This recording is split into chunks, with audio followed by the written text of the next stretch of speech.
Hi there, and welcome again to my movie library. No, I have to say I put up 3 videos. A couple of them went in the wrong order. So the kind of the podcast, the movie library one, where I showed off a couple of things like Victor Crowley and some stuff like that, was actually supposed to come before the Hammer versus Amicus video because one kind of leads into the other. I jokingly say that was my first cliffhanger video that I've ever done. Sorry about that if you guys watched it in that order, but it really actually was kind of neat. Now the third video that came up went about like 10 or 11 minutes long, which, as you guys know, is kind of unusual for me unless I'm kind of doing like a mini. Now what had happened is that I hope you guys liked the smaller video. It was an accident. I actually had filmed like a part of what was going to be a larger video, and then had to go off and do something for the cats, and had left it there for a bit. Then I brought it upstairs because I wanted to get the Hammer versus Amicus video uploaded as quickly as possible. Just so you guys know, that video that I made, the Hammer versus Amicus video, that's the second or third iteration of that video that I made. And as you guys know now, I'm hoping to kind of do like a sort of a versus series of videos. I haven't heard. I got to look in my comment section. We're going to do a comment section here today, in this video, and I really like doing that. That's my favorite thing to film, along with the verses. I really like those. The Hammer versus Amicus thing is something that's kind of near and dear to my heart, and obviously, the verses for that one isn't over yet. That one is going to fall on until early April when I do the finale of it, and I'm actually looking forward to it. My toughest critic for me is my dad, because he grew up with the Hammer and Amicus stuff. So I let him know just today that I had the video put up, because nervously let him know, because that's my dad, and I want to you want to please the guy that knows the stuff like this, that knows his stuff, and he liked the video, so that's like the biggest stamp of approval that I can get, to be totally honest with you. You know, it's your dad, so. But hopefully, I'm hoping you guys like that one. I put more work into that video than I did into like, well, I put work into my videos anyway, but this one was very near and dear to my heart. I filmed it a couple times to get it right, to get it like exactly how I wanted it. So hopefully that came out okay. But yeah, if you're a Hammer Amicus fan, definitely stay tuned to the channel. You will see more of that coming up in the near future. I do know only one of my birthday gifts that my better half is getting me, basically because I was worried that I was going to miss out on it. It had sold out from the company that had put it out, so there was only like some left on Amazon's, basically, and probably Diabolique, where DVD where you can actually get them at. So I know that the Severin Amicus set is something that fingers crossed is coming from Amazon. I wanted to grab that one before that one sold out.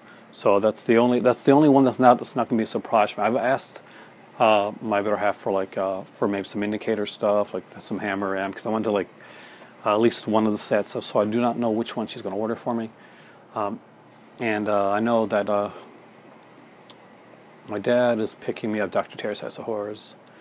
So I'm going to have like a kind of a Hammer versus Amicus kind of like face-off thing through physical media as well. I've got a few things I want to talk about today. First off, I want to do the comment section. So anybody that's commented at this point, by the way, I just got in not too long ago. I was out into town today, so I haven't really got a chance to look at a lot of my comments. So when I sit down to read the comment section and comment you guys here on camera, then a lot of it's going to be me seeing it for the first time. I probably should look at the comment section before and get like something situated in my head of what I want to say. But I try to keep it as real as possible. For these, like when I'm making other videos like I'm going to keep it real, but when I'm making like a video essay or something like that, then I'm finding the right pictures, or I'm writing stuff down. That's a bit down the road. A lot more work goes into that type of stuff. But again, guys, welcome to my my movie library. if you see the letters MvL, I'm still working on that because movie library is a long word to write out when I'm as for the podcast. So I could have went with ML, but I kind of went with like a M small VL type of thing to kind of just to signify that it's the movie library podcast. So when I do stuff down here, we could be talking about, like, I could be doing reviews, talking about movies, reading your comments, or unboxing things. So you never know what you're going to get down here in the movie library. But hopefully, whatever you get, you're entertained. Here we go, guys. I'm going to sit down. We're going to read the comment section. I'm going to answer your questions right here on camera because you deserve that. And don't worry, I do actually use the keyboard and type my responses as well. So double response, but I like to do that. I like to keep it personal. And like I said before, anytime you want, you see a channel that's out there that you don't think they're getting, or your channel, and you don't think it's getting enough notice, getting enough views, mention it down below. I love when people do that. I love when I find new channels. I just want to, for me, for YouTube right now, it's to pay it forward. It's to hopefully get you as excited as I'm excited for collecting media, especially for collecting physical media, especially now when some Walmarts are starting to have those digital codes, the Satan's spawn, I call them, come up in their, yeah, you see some of those voodoo codes. Yeah, not a fan. We'll talk about that a little bit later. But right now, come on, let's go over to the comment section. Alright, so I've got my YouTube Creator app opened up so I can see all of your comments. A couple I have commented on from like when they came in early. But most of these here are fresh, like ones that I knew that I haven't even had the chance to look on and type anything up for. So going one at a time, and we'll look at these here together. William Driver here said that he just bought I Drink Your Blood, now is interested in the Undertaker movie, which sounds interesting. So, Driver, basically, if you're a fan of things like Maniac, for instance, then Undertaker might be something that could be that's up your alley. Joe Spinell is a fantastic character actor. He did a lot of stuff, and he's to this day I still think he's extremely underrated.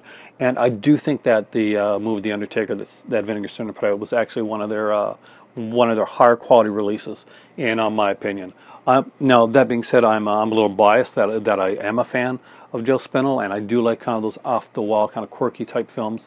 But as for like the stuff that he did, I really did like The Undertaker. There's just something about it. It's one that I have watched more than once. So it is some movies I'll get a watch, and then maybe a year or so down the road I'll watch it again. But The Undertaker is one that I watched about at least 2 or 3 times now, within the space of a few months. So that's always a good sign. I do recommend that if you don't have Maniac, the original one, definitely pick it up. The remake's actually pretty good, but get the original. Look for the one that has the Joe Spinell story on it. That's the one that you want. There's 2 different editions. One has more features than the other. Get the one with the features. Going to watch Black Christmas now because your commentary and its availability on YouTube. Excellent. Black Christmas is by Jim Boyer, one of my favorite films, as you guys know, if not my very favorite film. It's just one that I watched since I was a kid, watched over and over again. Really, really enjoyed it. Really love the film, and I always recommend Black. And I'm guessing you're talking about the original, right? Not Black Xmas. Black Xmas is fun in a bad, and so good as bad type of way. For me, I mean, like some people, they'll swear by that. They really like it, and as long as they like it and they go back and they see Black Christmas and realize what a fantastic superior film that is, then all's good. No, but either way, honestly, guys, warms my heart when I see that you guys are watching some fantastic stuff and some not so fantastic stuff. Look what I watch, guys. Tom H here. Great selection. I remember Stallone's appearance in this. Yeah. I haven't got to watch the double feature yet. I'm a huge fan of a film noir. I love Philip Marlowe. Mitchum, again, a favorite actor of mine. So it's been a while. I think I've seen them both years ago. I do remember The Big Sleep more than I do remember the other one.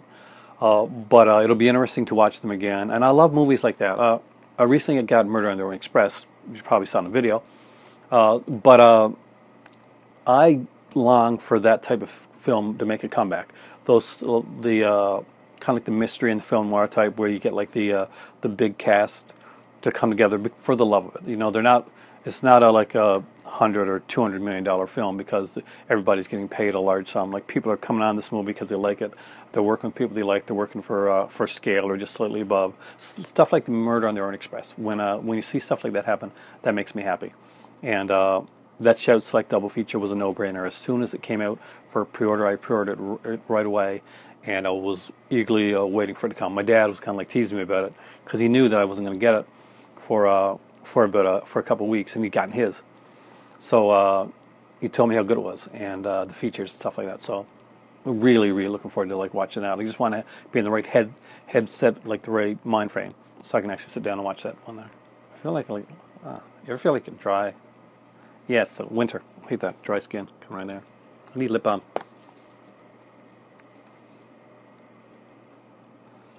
Murdersville. I like that name. Shall definitely be picking up the Mitchum double feature. Excellent. You might want to check out the Dying Movie Race channel. They have a video up about underrated film noirs. They're sisters with a passion for classic cinema. Actually, I did. I listened to the underrated film noir on the date. I think it was about an hour and a half long, which is right up my alley. As soon as I started, I got like 5 minutes into their into what they got done there, and I subbed right away. Liked what they had, hoping to go through more of theirs. So again, I'm going to repeat the name of the channel so that you guys can sub to. They got like some classic stuff, some film noir stuff,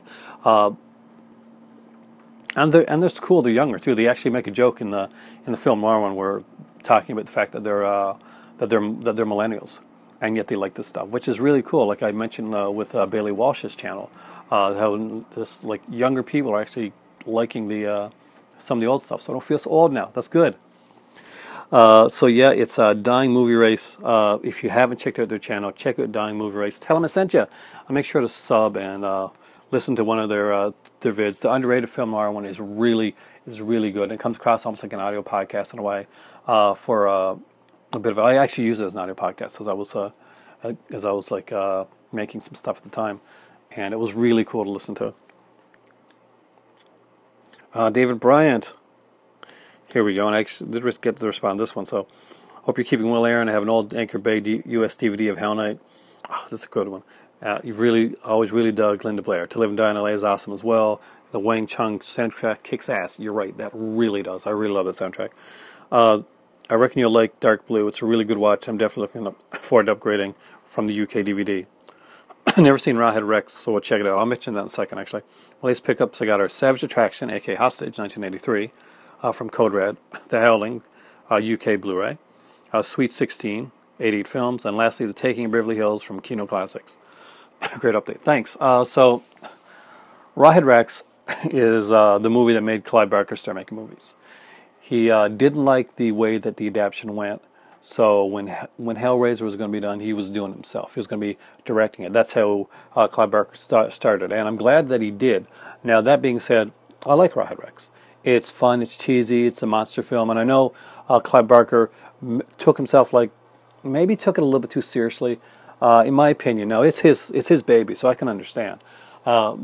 Trust me, I've been there. I wrote stuff that got filmed that I wish had never gotten filmed. Actually, I was okay. It was a low budget stuff, but I do like Rawhead Rex. The costume's kind of cool. I actually kind of like it, and it's a brutal film. I mean, like in ways, like it keeps true to certain, not to everything, but it keeps true to a lot of kind of Clive Barker's themes, like with the just the brutality of it, and like the not really. I'm not sure if it's anti-religious, but like it's not exactly the corruption type of theme that actually sticks with it. So really was excited to actually to see that. It's got great features. I know that the Kino one has great features. All those features are duplicated on the Arrow one. I think Arrow has one extra feature, so you're going to get a good release there. I love my Kino release, or or I would get the Arrow one as well. But for me, definitely 100%. I gotta have the. I had to have the Kino release when it came out. Anybody in the UK that likes Clive Barker, likes cheesy monster movies, likes kind of like just fun, brutal type films, check out Rawhead Rex. It's a really good one. I really need to get Sweet 16. I want that one so bad. Dana Kimmel. Movie Mac. Right on, buddy. What is it? Okay. Glad to see you got Hell Knight. When I received mine, I got mine with the poster. Oh, you got yours straight from Scream then. Unfortunately, I don't have much wall space for posters, but I still keep them. Smart move. Not a big Linda Blair fan, but I did like her in Hell Knight. You gotta like the Linda. Did you like her in Savage Streets? So you gotta like her in Savage Streets. That's a good one. Peter Barton's also in Friday the 13th. Yes, he was. He got his face kind of crushed in the shower. I don't know why I didn't mention that, because I'm a huge fan of the final chapter. I think the end scene in Hell Knight should have been a little longer. I can see what you mean there. They should have taken her character into the next morning and show the sunrise. I think there's something maybe a little bit more brutal. I know sunrise signifies hope. And the way that the film went, definitely.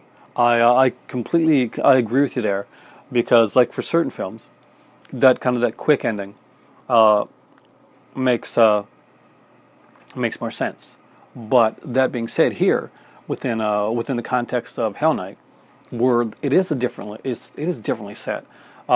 Vincent Van Patten's whole like arc within the film, it's different for like a slasher film. So the sunrise, like signifying hope, would have been actually been a good bet. Should have taken. Okay. I was considering trying to get into the Hatchet series, but the gore in the trailer for Victor Crowley was a bit too much. But yes, there's a lot of gore in the Hatchet series. Adam Green has not moved away from that. If you're not a gore fan, you're probably not going to like some of the aspects of the Hatchet series. The R played a lot for comedy, and the gore was done pretty much over the top. But if you're not into the gore, there's a lot of great films out there. So, but that's a good kind of measuring stick. If you see it, if it's too gory for you in the trailer, it's probably going to be more even way too gory for you once you watch the film. But I thought the film was fantastic. But I'm a big slasher fan, and not just a big slasher fan, but I don't mind that stuff. Though I do find as I get older that, and I'm not sure if it's just me. It probably is just me actually. That I go less for the gore and more for the story than just the experience of it. That's why Arrow. I mentioned to everybody on here that watched my videos that I did 3 pre-orders. I did Last House on the Left, Bloodthirsty Trilogy, and Death Smiles on a Murder. So those are 3 coming out from Arrow in May. Now, Eureka, Masters of Cinema, announced that they were putting out The Old Dark House with Boris Karloff, which is a favorite film of mine, and that I don't have in my collection. So they dropped the price from £19 to £15 on Amazon UK today. So I had to look between I can't afford to get everything, not at the same time anyway. Did I want Death Smiles Out of Murder more, or did I want The Old Dark House more? And The Old Dark House went out, so that's what I ordered. That's what I pre-ordered today, and just canceled the Death Smiles Out of Murder. I'll get that during an Arrow sale or something. It's not one that I really need to have right away.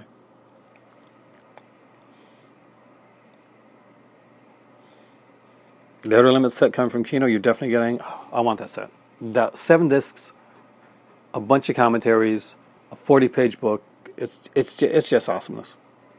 So here you're locked out. I hope you weren't out in the cold till I didn't freeze like Jack Nicholson's character in The Shining. Your cat's really beautiful. I'm a cat person. I like all animals. So I gotta say, anybody that likes cats, that loves animals, is awesome. That's how I know sometimes, like when I meet people. I knew this guy. I worked for this guy once, and I didn't know what the vibe was. It was an off vibe, and he really didn't like cats. He really didn't like animals. And I'm like, I totally don't trust this guy because he's not everybody has something they like, but I am an animal lover. I love cats, and that I do find it hard to watch some of the cannibal films that have the animal scenes in them. I applaud movies that actually take those scenes, like companies that release the films with a cruelty-free version or having those scenes, because they don't need to be in there taken out. So you just went up like 10 cool notches in my book for for liking animals, specifically cats. I'm a big cat fan, even though I did like the legacy. And just a cheesy little anthology film. Ironically, after I did get locked out, I was talking to my dad, and through Facebook Messenger, and he said, "So what would happen if you hadn't gotten back in right then?" Because Dad gets like worried and stuff.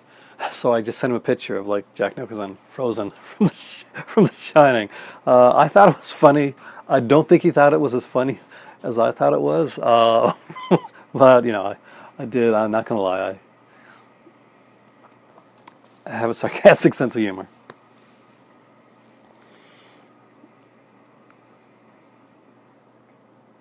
Mark, hey Mark. Oh, hi there, Mark. I can't do it. My better half can do it, actually. Great video, and I like Hammer classic British cinema. I have a few Hammer video Blu-rays. Recently bought Plague of Zombies. Really, really good. Straight Into Morning's good. Not my fave Hammer, but I like it. Yeah, I'm actually in the minority when it comes into Straight Into Morning. It's one that I've talked about it on here, and I just really do like that film. And which video was this one from? Hammer versus Amicus. Yeah. I'm a huge fan of both companies, as you guys can probably tell. My birthday this year, my better half themes my birthdays every year. You see all those Shameless in the background right there, those yellow cases. A lot of those came from some of them came from my trip to London, but a lot of them came from my birthday one year. She themed it as like kind of Giallo Shameless birthday. And last year, a Vestron video. I got a bunch of Vestrons for my birthday, because Vestrons here are very expensive. So they had gone on a sale. Like some went on for like, they're normally like $40 or $50 here, and they went on for like $24, $25 for some of them. And that's an amazing price for the Vestrons. And some were like more expensive that she bought me, but for my birthday that year, she got me Vestron video. And this year it's Hammer versus Amicus. That's my birthday theme. So I know I'm getting at least one Hammer and one Amicus box set type of thing, and I'm not sure what else is going to be there. But that's kind of what the theme was for this year. So my dad's getting me Dr. Tears Horrors, which I don't have the UK edition of that. And that's why I requested Torture Guard, which is a favorite of mine. I love Dr. Diablo. I actually was talking to my oldest last night, and you were talking about anthologies. And I said, wouldn't it be great if somebody, like everybody talks about, like Bring Back Tales from the Crypt or something like that, as a TV series, and Jordan Peele's Bring Back Twilight Zone, all that stuff. But wouldn't it be great if somebody just got the rights to one of the Amicus films, like something like Torture Garden, and made an anthology TV series out of that? You could, have somebody cast as Dr. Diablo, have them go through like the strings of fate, the strings of destiny type of thing. That'd be real. I would really love that. Like, you've got some of these Amicus ones, like Torture Garden and Dr. Tears Has Horrors, so Dr. Diablo, Dr. Shrek, have like horror hosts already built in for you. So you could do, nobody's Peter Cushing and nobody's Burgess Meredith, but you could get people to play those roles, and just do like kind of a new take on it, and just run an anthology series like that. Just putting it out there, just kind of like just kind of getting it just setting in my mind. I'd love to do that. If anybody does that, I want some credit. But yeah, Plague the Zombies, by the way, it's a fantastic film. It really, really is. It's one that stuck with me. I remember when Anchor Bay were putting out the Hammer collection, and all the Hammer ones came out with these like clamshell cases on VHS, and you'd like lift up the what am I trying to say? The inside, the slip, and you'd the paper and the cover, and on the other side there'd be writing on it. So that was actually kind of cool. I like that. Lucas Blackwood, hey. I was and still am such a big fan of Amicus, and especially Hammer. I started collecting Hammer films recorded off the television in the early 80s. I know what that's like. After we got our first VCR, every week I was excited. Each week when the new issue of TV Guide came out, so I could climb through it looking for Hammer movies to tape. Often by timer at 2 in the morning, we had similar lives in a way. That led me to Amicus and other films, and I still have a lot of those tapes. Great stuff. That is awesome. I have none of the tapes that I used to have, but I did have a lot of taped off stuff and some classic stuff that's hard to get. I loved it because I'd have it with the commercials now, and I do love the fact, like, when I find something that it still has the commercials and all that in there, that actually blows me away. I love to go back and see all that type of stuff. It's okay. Like, my cat is right by my side, Scaredy, the one that was shown in one of my videos there. If you're on my Instagram, then you've seen Scaredy and Smokey and the other cats and Bruno and Hubert. All my kitty cats. There's 4 of them. But yeah, I would do that. You know what? I'll go one farther there. I would get the TV guide, especially when I lived up in Alberta. Don't go scratching now.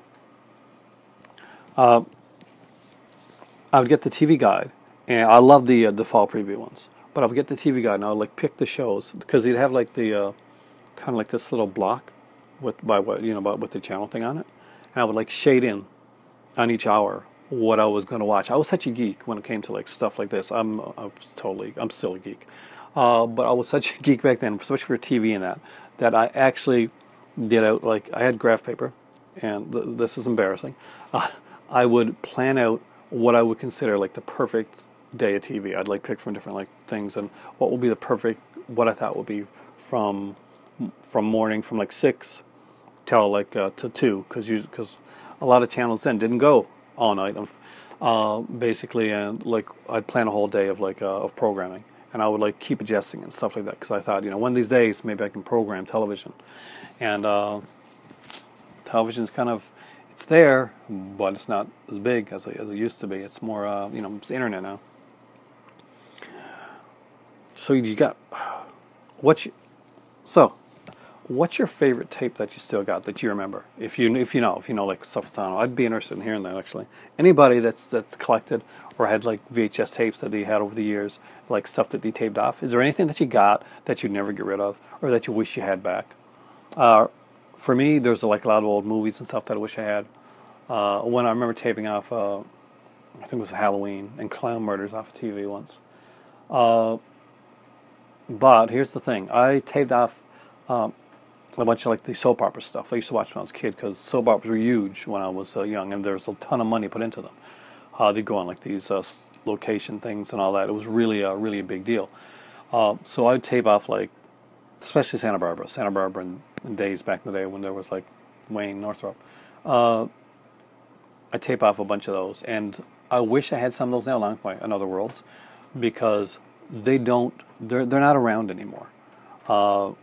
You can't just go on TV or go on, like, it's really hard. You can go on YouTube and find some of the stuff, but you find it, and sometimes it's not English, or it's in another language that I don't know, or it's just not really great quality, and people don't seem to be like putting much effort into actually getting any of them out there, especially where there's so much in so many years. I would like to see some of that stuff come out. Unlikely, so if I find tapes and stuff like that, with that stuff on it, I keep an eye out. You really brought me back to like Lucas, you brought me back to like, thank you. It's like a really nice time. Here, Mark. The MvL, Scream Factory, Crowley, and Ham vs. Amicus. Unfortunately, Hell Knight is region locked, so I can't buy it. Oh, shoot. If you get a region free, I recommend it. I'm not sure how pricey that is to go region free over in your area, but worth looking into down the road, at least, anyway. I did pre-order Arrow's 4K Remasters of the Crazies, which is out next week. I want to get the set, the George Romero, what's it called again? Between Night and Dawn, something like that. It's a beautiful looking set. I'm a huge Romero fan, and I got choked up watching the interview on Victor Crowley, and I was talking to my better half about it, and I got choked up. I'm not gonna lie to you guys, I got choked up talking to my better half about the interview, and especially the part with George Romero. I'm a huge fan of Romero. I was really happy to see him get notice on the Oscars. I was not so happy to realize that Tobe Hooper and Adam West didn't get notice at the Oscars in memoriam this year.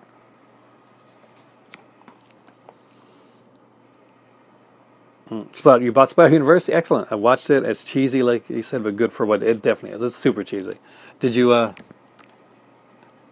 see the scene where like it's trying really hard to say that the guy trying way too hard to say that this person obviously can't be the killer, which makes you realize it's the killer. It's definitely the killer. Oh, am I going to get sprung? John Piper. I'm going to say Piper. We go with that. Huh? Okay. If I got it wrong, you can let me know. You can like comment and like give me the way it goes.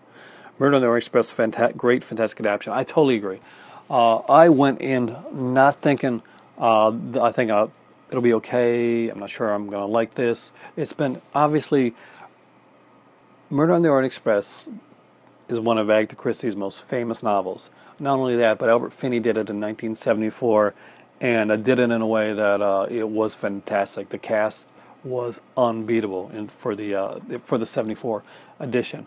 Agatha Christie didn't like the mustache that Albert Finney had.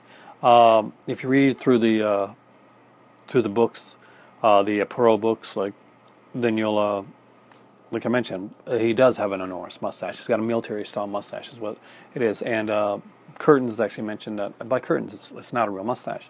I'm not sure if, and I have to go back and read Curtins again. There's a reason for that, by the way, that I don't want to get into because it deals with the end of Curtains, which is the last Perot story, and it's really good, actually. I'm a big Agatha Christie fan.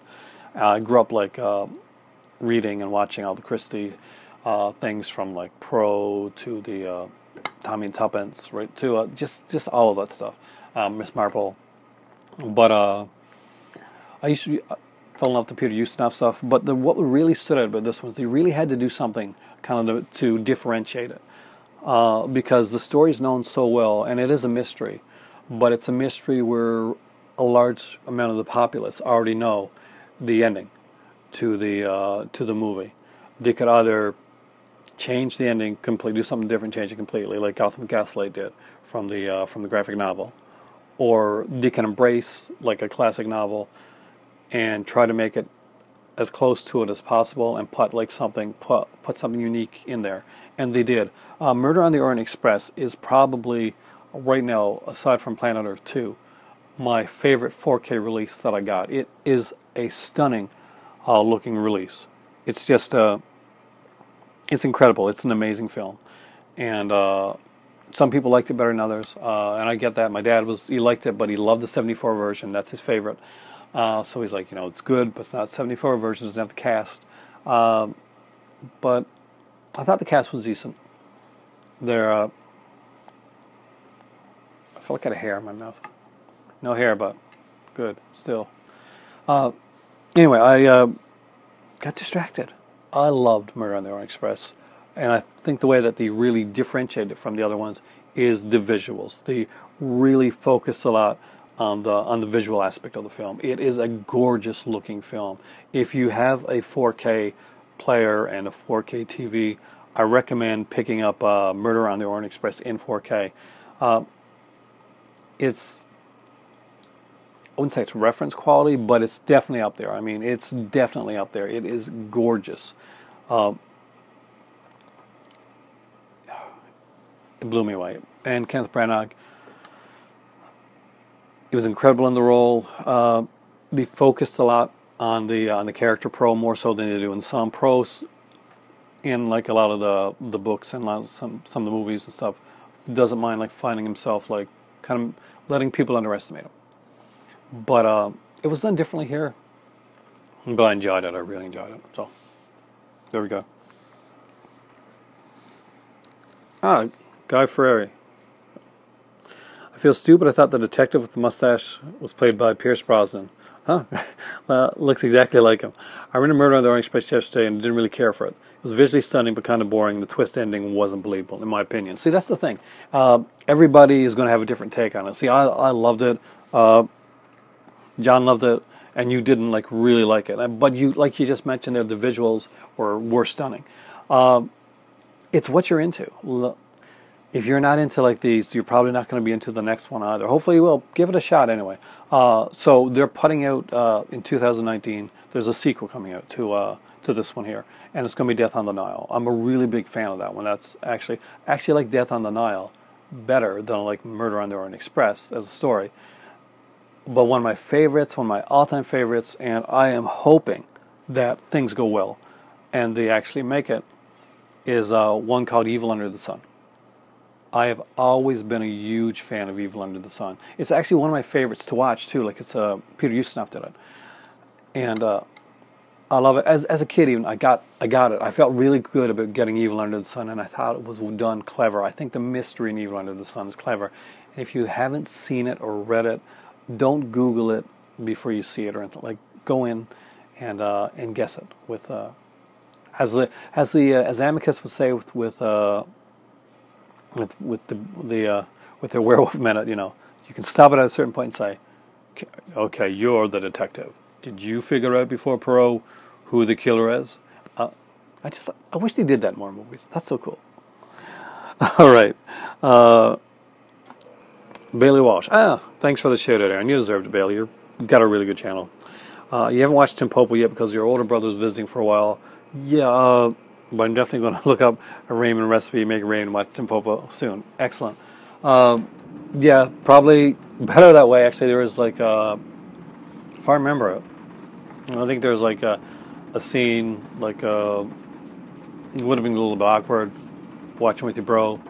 But it's a fantastic film, man. Man, I wish I had known and thought about to do that, like to get some ramen noodles, make some ramen noodles, and chicken's mine. I'm a chicken guy, chicken ramen noodles guy. I went to college. I had a lot of ramen noodles back in the day. For a while, I couldn't even look at them. I had too many. Bushman Blue, hey. Great video, looking forward to next month. As you know, I'm slowly collecting Hammer on Blu-ray. Yeah, I know. I saw and also started collecting Amicus. Yes. Hammer, because they are more gothic, just about beats Amicus for me. Hammer's films are timeless, whereas Amicus, because a lot of their films were based in more modern times, look a bit dated. If that makes that perfectly makes sense, actually. We're planning for October to watch anthology films, so I'll be building up my Amicus. Thanks, and thank you. So, this is what I see when it comes to this, and Gothic does tend to be more timeless, but there is something to be said for the datedness of the films. Now, obviously, for a lot of people, Amicus, they're doing like a modern take. Basically, when Hammer was going completely Gothic, was something new, was something different, and it worked a lot. It worked really well back then. I do find that the Amicus ones still do kind of stand the test of time. Certain things are going to seem pretty dated, but that being said, I do find them like a time stamp for their period, and it's almost like a little postcard of this spot in time that no longer exists and can never exist again. And go in with that, like Puccia, one Hammer film that came out that I really like was Dracula in 1980, 1972. That came out. I watched it, and I watched Satanic Rites of Dracula on late night, double feature one night. I loved Dracula 80, 72. Loved it. I liked the opening, the Gothic style opening for it. That was amazing. I wish there had been a whole movie based on the opening of 80, 72. I liked Christopher Neame. I really like him as an actor. I thought he was really cool. Stephanie Beacham was gorgeous. It is set in the 70s. There's like 70s music. It's all mod. But I think it stands the test of time because it's dated. Now, some people can't get past the dated aspects of some of the films, and I can get that. Maybe it's where I'm a little bit older too, but for me, when it comes to some of this stuff, it's like it's a time period that we never get back to. It's a postcard stamp. It's a time stamp of an era that's gone, and that seems kind of sad, but not really. These are amazing little like period pieces. So Hammer, when they made their films, their Gothic films, they were period films. They were like Gothic. And because they were done in almost like in a timeless aspect, they could actually they can work then, as well as they work now. Now, some people do find like some of these things a little bit slower now than some of the movies that come out nowadays. But nowadays the movies are like 2.5, 3 hours long, so shouldn't really actually. Hammer's going to stand the test of time. In my opinion, a lot of their stuff does. Now, Hammer did do some thrillers and stuff like Straight Into Morning, stuff that was set in like in modern day London and all that. And some of those, some people find don't stand up as well. I do think they do for that specific reason that I like that postcard period thing of those time periods. By the way, as you're watching the anthologies, it's going to be interesting to know your reactions on a lot of these. That I'm interested in, actually, really interested in. Myself too. Once my birthday comes up, I'll be watching a lot of Amicus and Hammer as well, and it'd be interesting to see what happens, to see which one like sparks that for me. And I'm not going to lie to you, I love both companies. When I set out to make Amicus versus Hammer, a lot of love went into it, because I knew this was something. These were two companies that did compete for my love of who was the best, and it would have been so easy to just say, Hammer's got the legacy, and Cushing and Lee, that was it. But there were so many other things to take into consideration, and like things that I didn't mention on the video that I wasn't sure, because I know that I'm doing like a definitive video down the road to actually get into like their the physical releases and talk a little bit more about the things. Did you know Friedkin actually directed a film for Amicus? And that although it didn't do well back in the day, it was kind of more of an artsy film. Amicus are known for their anthologies. They did do a gothic one, by the way. And Now the Screaming Starts with Ian Ogilvy, who played Return of the Saint, Simon Templar. And Stephanie Beacham, the lovely Stephanie Beacham. And Peter Cushing's in that one as well. That's on the Severin set. And I know And Now the Screaming Starts is out like on DVD as well. So that's one that you might be able to find if you like the Gothic period stuff. Some people find that it works well. Other people find that it works half doesn't work. Amicus was kind of comical in the way that they were constantly making movies and getting scripts written, looking at the films and realizing the scripts weren't long enough, and then like having to pad things out a bit. Like add another 15 pages or 20 pages, 15, 20 minutes to the movie, because they look at the script, they say, oh, this is fantastic. Then realize it was like 60 minutes long, they'd have to do more. So when I was doing this, it was really hard. My dad's a huge fan of Quatermass, and he agreed with me on the Doctor Who thing, because that was such an epic thing back in the day to see it come in full color. And you got to remember, the Quatermass Experiment was a black and white film, which worked well in black and white. But it took Amicus had taken black and white television, sci-fi TV, like epic, like the Daleks, and actually put them on in full color. That was a huge deal back in the day. So October's your anthology films. I like that. I'm actually looking forward to that. I can't wait till October though, because I got my birthday coming up, and on the end of this month and in March. And I know that I'll be having some anthologies, so that I'm definitely going to watch them. I got From Beyond the Grave there waiting to watch, and I kind of want to watch it, but I kind of want to wait a bit. So I don't know. I'll see. I'm waiting to see what features are going to be on the House of Drip Blood that Scream is playing in May. So that's another one that I really want to look into. I want that one for a long time. I used to have like an old DVD of it, but I don't have it anymore. So I think From Beyond the Grave and the Tales from the Crypt, Vault Horde double feature are the Amicus like anthologies that I have right now. I've got like a few other Amicus films. The Deadly Bees, of course. I like that one. And I'll get into more of them later. I don't want to give away too much with that. But there you go, guys. I'll make sure there's other comments came in since I came down here. But nope, looks like that's the most recent comment. So there we go, guys. That's been the comment section. And what's coming up next? Well, I might leave it at the comment section right now and just look at one other thing. Then we're going to go, because my voice is going. I've got a bit of a cold. And my kitty cat is like, huh? Yeah. It's come to say hi, so I don't want to scare him, but I actually got to set up. I'll be right back. Hey there, so I was climbing my leg a bit, poor cutie.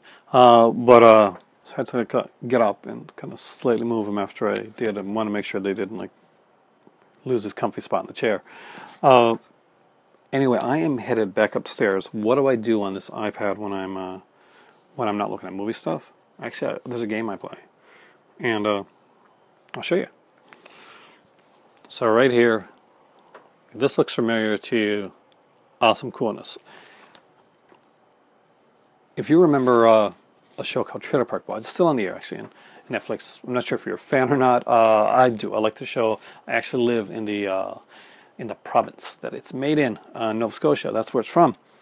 And I play the game called Greasy Money, which you'll understand that reference if you've ever seen the Trailer Park Boys and much of the show. I went to play the game just for a little bit when they first brought it out. Basically, honestly, because I was moving to Nova Scotia and I thought it'd be fun to actually to try and play the Trailer Park Boys game. It's addictive though, so I actually got into it, and I was getting out of it because I've been playing it for a bit. And it was taking a long time to level up. But what they do that's really cool is they put in events, these like bigger events and mini events type thing that that you get rewards for, and it's addictive. It really is. So if you never tried Trailer Park Boys Greasy Money, there's your non-movie recommendation for today. Definitely check it out. If you've never seen Trailer Park Boys, watch the Christmas special. That's the pilot. And see if it's something you like. It may not be your type of humor, maybe it is. I like red, green, maybe you don't. I like Trailer Park Boys. It may not be for you, but give it a shot. You never know. I'm trying to figure out what to watch tonight. I kind of want to watch From Beyond the Grave, but I kind of want to wait and like watch it when I'm not watching my other stuff. You know, my Amicus, my horror, my Hammer horror, stuff like that. So I do have the Deadly Beast here. This is the Amicus one, right? Frank Finley, yes it is. Susan Lee, so I haven't seen this one in a while. I might check this one out, but I'm trying to stay away from that. But I do kind of feel like an olive tonight, actually. So, I don't know, Shanks, Reconcilable Differences, which is, you know, neither one of those are super horror style, but I'm not quite sure. Either way, I'm going to watch something tonight, I know that. And if you guys are watching anything, if you've seen anything recently that that you think is worth checking out, or maybe an independent film that that's not getting noticed, like we all know the big films that come out. If you've seen like some independent film or horror film or something that's not, you know, doesn't get like the publicity that you think it should get, or you've seen a movie on maybe on YouTube, like an independent film, something like that, feel free to put it in the comment section down below, and I'll take a look at it and I'll mention it. I did have like a YouTuber that actually, a young kid actually, who made like horror films that were actually pretty good. He actually sent me a couple of them once, and I reviewed them on my channel like in my early days of like of YouTube, much earlier days, and it was actually really interesting.